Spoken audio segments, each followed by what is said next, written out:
নির্বাচন নিয়ে একটি মীমাংসিত ইস্যুকে আবার একটি গোষ্ঠী তারা প্রশ্নবিদ্ধ করতে চাচ্ছে। আমাদের তাদের কাছে প্রশ্ন যে আপনারা পিআর পদ্ধতি বলছেন, পিআর পদ্ধতি কী জিনিস আপনারা নিজেরাও বোঝেন না। এদিকে পিআর পদ্ধতি বলছেন, এদিকে নির্বাচন পিছানোর কথা বলছেন, আবার তলে তলে আপনারা বিভিন্ন জায়গায় আপনাদের ক্যান্ডিডেট ঘোষণা করেছেন এবং ক্যান্ডিডেটের নামে আপনারা প্রচারণা শুরু করছেন। এই দুই নীতিগুলো আপনাদের কারোর জন্য ভালো না। আপনারা সঠিক পথে আসেন।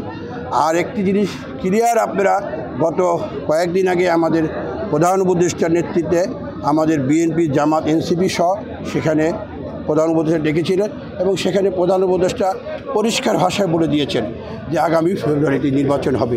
এটাকে নিয়ে আপনারা কেউ যদি চেষ্টা করেন অথবা কোনো কথা বলেন, এটা আমার মনে হয় সঠিক হচ্ছে না, রাষ্ট্রবিরোধী মনে কোনো কার্যকলাপ হচ্ছে। কারণ নির্বাচন হবে এটাই স্বাভাবিক।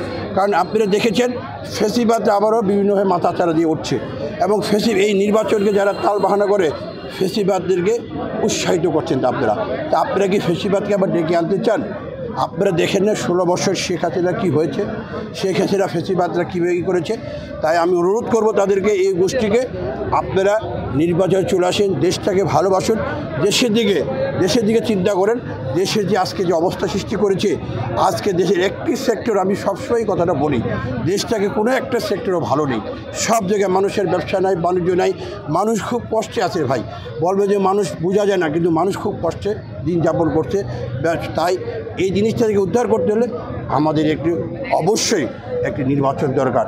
আর নির্বাচনের জন্য মানুষ অধীর আগ্রহে বসে আছে। এই দেশের তরুণ ভোটার যারা 3.5 কোটি ভোটার এখনো ভোট দিতে পারেনি, তারা অধীর আগ্রহে বসে আছে।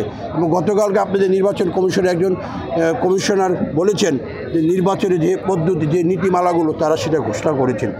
তাই নির্বাচনের কার্যকলাপ চালিয়ে যাচ্ছে, পুরোদমে চলছে।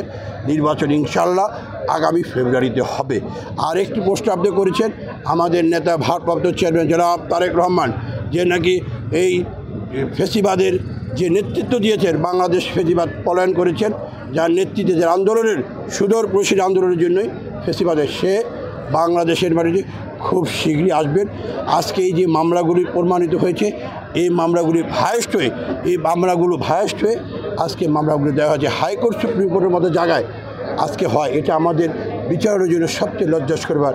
আজকে সেটা প্রমাণিত হয়েছে। তারেক রহমান এর আগেও যে 21শে আগস্ট থেকে শুরু করে বিভিন্ন মামলায় সে আজকে খালাস পেয়েছে। আপনারা নিশ্চয়ই জানেন, যখন রাষ্ট্রীয় ক্ষমতায় ফেসিবাদটা ছিল, একজন বিচারপতিকে রায় দিয়েছিল জজ কোর্টের, সেই বিচারপতিকে বাংলাদেশ দেশ ছাড়তে বাধ্য হয়েছে। তাই আজকে মনে করব বিচারালয় স্বাধীন এবং বিচারালয় যে একটি কমিশন করেছে, সেজন্য এই বর্তমান অন্তর্বর্তী সরকারে যারা আইন মন্ত্রণালয়ের দায়িত্ব আছে তাদেরকে আমি ধন্যবাদ জানাই। বিচারালয় বিচারবদ্ধ থাকবে, স্বাধীন থাকবে। আমাদের দেশটাকে ভালো করতে হলে সব ক্ষেত্রেই আমাদের সুযোগ সুবিধা থাকতে হবে। আইনের শাসন প্রতিষ্ঠা করতে হবে, পুলিশ সংস্কার করতে হবে, নির্বাচন কমিশন সংস্কার করতে হবে। তাহলেই আমাদের আসল জিনিসটা আমরা বেরোবো। এবং গণতন্ত্রের জন্য আমাদের লড়াই করছি 16টি বছর এদেশের, এবং 1 মাসে 1400 লোক, আমাদের 1400 লোক ছাত্র জনতা, রিক্সাওয়ালা থেকে শ্রমিক থেকে শুরু করে অনেক গণহত্যা হয়েছে। এই নিমতলাতেই আপনারা জানেন ফেসিবাদের বিরুদ্ধে কত আন্দোলন সংগ্রাম হয়েছে। আমাদের এই এলাকার একজন পিসাব আছে, মধুবর পিসা আব্দুল হামিদ সাহেব, উনি বয়স 86 বছর বয়সের বৃদ্ধ লোক, তার উপরে গুলি চালানো হয়েছে। যে এইখানে এই নিমতলায় আপনারা সেটা কাভার করেছেন হেফাজতের উপর, এবং আমাদের নেতাকর্মীদের উপর ঘন্টার পর ঘন্টা এখানে যুদ্ধ হয়েছে। আমরা কিন্তু পিছপা হয়নি। আমরা সবসময় ফেব্রুয়ারির মধ্যে নির্বাচন শেষটা হবে, আমাদের আন্দোলন চলবে। এবং ইনশাল্লাহ নির্বাচনে জনগণ যদি বিএনপিকে ভোট দেয়, ইনশাল্লাহ বিএনপি রাষ্ট্রীয় ক্ষমতায় আসবে। আমাদের নেতা তারেক রহমান বাংলাদেশের প্রধানমন্ত্রী হবেন এবং এই অন্যায়, অত্যাচার, জুলুম এবং যে হত্যা, গুম, এর বিচার বাংলাদেশের মাটিতে ইনশাল্লাহ হবেই হবে।